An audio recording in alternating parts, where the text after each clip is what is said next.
Well, hey there, guys. I'm Axel the Beast, and this is the Curiosity Shop, the ZeldaDungeon.net video mailbag where I answer your Zelda questions. Before I get into the questions, again, reminder about the mailbag intro contest. Link and rules in the description. Check it out. But here's our first question. BakuBoys101 asks, what do you think is the most cute and pretty Zelda? I think the Wind Waker Zelda is the cutest, and Skyward Sword is the most pretty. For me, I would definitely say Skyward Swords. This is objective fact. I'm an authority on this. Piplupwater asks, if you could be a member of any race from Ocarina of Time or Majora's Mask, which would it be, and why? Twilight, so I could have an excuse to associate with Midna. No, I'm kidding. Actually, I'd probably just pick human because, well, there are a lot of interesting creatures in the Zelda series, and I would definitely dig being able to turn into or be a creature. None of the creatures in Zelda, or at least that apply as races, would be ones I want to be. In particular, they don't, like, they're interesting races, but they're not, like, my style if I wanted to be a non-human creature. So I'd probably just be, like, a human or a Hylian or whatever, something like that. I know, boring answer, but be sure to tell me your guys's. Freddy Gold asks, what do you think of the so-called Zelda clones like Okami and Darksiders, even Star Fox Adventures, which I really liked? Are they really clones? Which games reminded you of Zelda, and how were they different? My favorite Zelda clone is Alundra. What's yours? Well, my general thoughts about them is, well, some of them are clones. They're definitely very much copying off Zelda. That's not necessarily bad. I mean, yeah, they're less original games, but they're still essentially good, unless they aren't.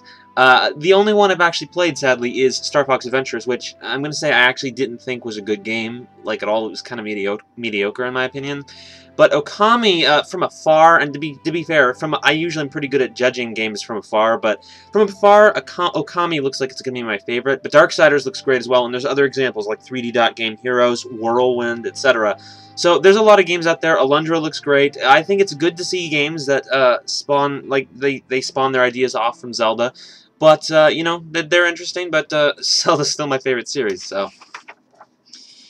Juicy J asks, last mailbag you said that Skyward Sword has the best bosses in the series, so I was wondering which game do you think has the best enemies in the series? Is it also Skyward Sword, or is it another game? You know, for me, I don't think there's necessarily any game that really does it way better than all the others. I mean, certainly some games get the enemies better and some get it worse, but I don't think there's any game I could actually pick for the best one. Skyward Sword is a good one, in my opinion, anyway, but I guess if I had to pick one that I think got it the closest to, like, really great above the others, maybe it would be Ocarina of Time, because it really did have a lot of enemies, and it balanced them out very well in a lot of different kinds of enemies, so maybe Ocarina of Time, but again, I don't think any game really rises above the other good ones in the way that I think you're asking.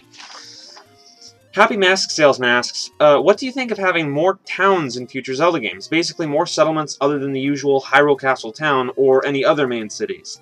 I think doing this would open up for a lot more opportunities, like more side quests, obviously more characters, and a bit more realism. Anyway, what are your thoughts?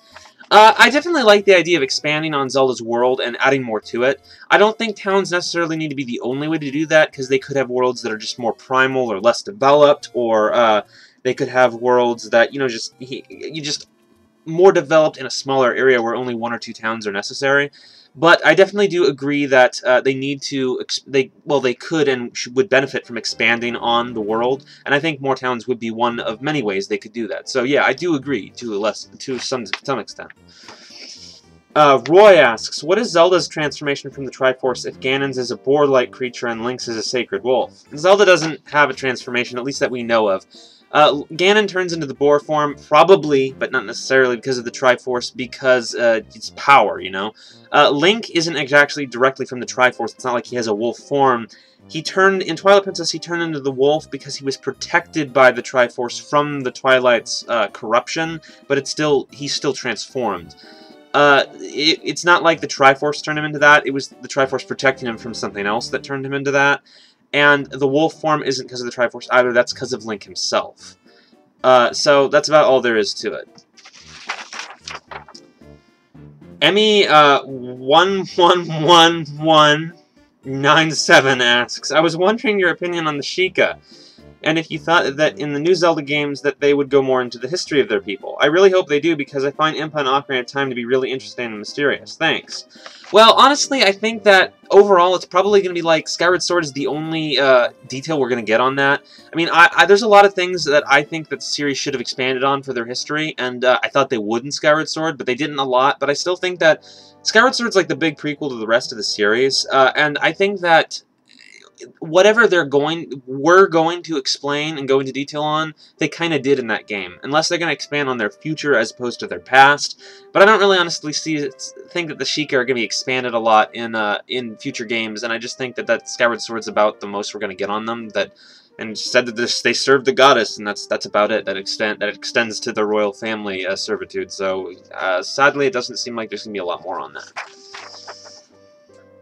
Will the Beast asks, in the first few Zelda games, many secrets were found just by luck unless you used a walkthrough. In later games, most of these hidden things are much easier to find, or aren't even hidden. Which do you prefer? Well, I think that in games where you literally can't find anything unless you just, as you said, stumble upon it, I don't think that's a good idea. I think that things should be challenging, so I think that they should reduce how easy it is in the recent games.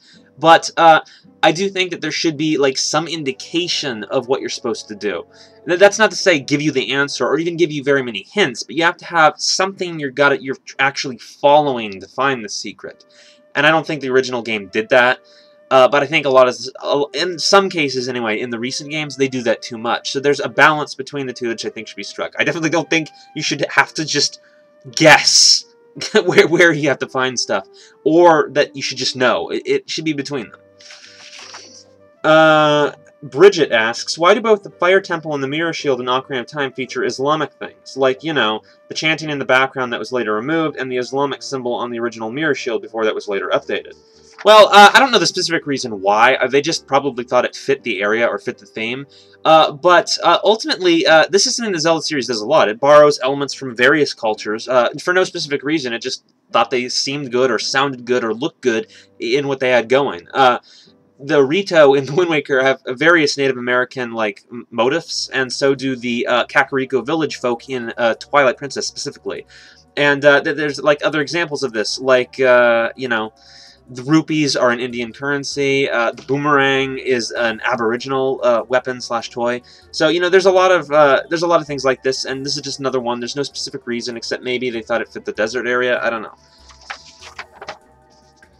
Link is my BFF asks, is the Happy Mask Salesman from Ocarina of Time the same one in Majora's Mask? If so, did he take the same route as Link to get to Termina? Well, it's generally assumed that he is, mainly, I guess, because he talks about how he followed Link, and Link was indeed in that route that led to Termina. So he probably followed Link to Termina. He said he followed Link, he said he knew how he got cursed. It's not that much of a jump to assume that he is the same one, and at least in my opinion, it seemed like they were implying that. Him and the Skull Kid seemed to be more like related to this dimensional mess, and and Skull Kid is definitely the same one from Ocarina of Time. That is pretty much confirmed. So it seems like it's a natural assumption. I guess not strictly proven. There's room to think otherwise, but it seems it's the least assumptions lead to that. Terry Jones 1001 asks, I was playing Twilight Princess and I noticed a symbol in the mansion at Snowpeak that looks an awful lot like the Beetle in Skyward Sword. It even has wings and has rapiers marking an X over it. Could this mean that they were thinking of the Beetle when they were making Twilight Princess and just threw that in there as a nod to the idea?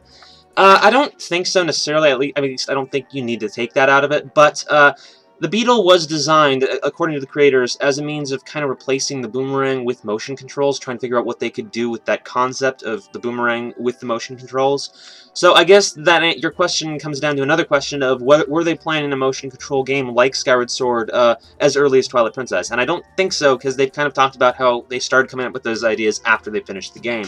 But I don't know. It's kind of an unknown. Dark King 504 asks, if the Master Sword is the Goddess Sword, then in every other Zelda game that had the Master Sword, shouldn't you be able to use the Skyward Strike? It's called the Sword Beam. Or they just didn't design it yet. Take your pick. Alright, last question. Robert Wold I don't know how you pronounce that, asks, were you at all disappointed with Skyward Sword? Yeah, it's my new favorite Zelda game, but I had a lot of disappointments with it. The reason it is my favorite Zelda game is because I think it put a lot of work into all the little parts, and even though there's a lot of problems, it was just really fun anyway, and I just had a blast playing it despite its problems. But it missed out on a lot of things I wanted. I said before the game came out that I was looking forward to Skyward Sword being a game where I could just have fun hanging out in the world and doing different things, not necessarily following the main plot. And from what I saw of the game and what they were talking about before the game came out, it really looked like it was going to be like that. But it wasn't at all, and I think that was a huge missed opportunity, because I think in the early Zelda games, those are some of the best elements. So something that the recent games really didn't do right. And I also think that there's a lot of missed opportunities with the plot. There's a lot of drop plot elements, things they could have expanded on a lot that would have made the characters more interesting and would have made the plot more dynamic. And there's a lot of other little missed opportunities with gameplay ideas and whatnot, and dropped elements like, I guess I don't have a specific example, but there was elements I thought they could have expanded on a lot more, and I just, things like that. Doesn't mean I thought the game was bad. In fact, I loved it. But, yeah, there are disappointments I had with the game, and that's pretty much true of every single Zelda game. So, yeah. Alright, guys, that's it for this time. Be sure to send your questions to the contact page in the description, and I'll see you guys later. Linkster2253 asks, do you think that the Skyward Sword is stronger than the Master Sword? No. Gano3985 asks, if Link had a last name, what would it be? I don't know. BakuBoys101 asks, once you beat Ocarina of Time, when Zelda gives Link his childhood back, where do you think they are at? Do you think there is a different realm, or that it was just laziness? It's just a symbolic scene, it's not in a specific place, and a lot of people keep asking me this, but no, it's not the same place you fought Demise! Stop asking! Majino196 asks, how come the Zelda series murdered Navi?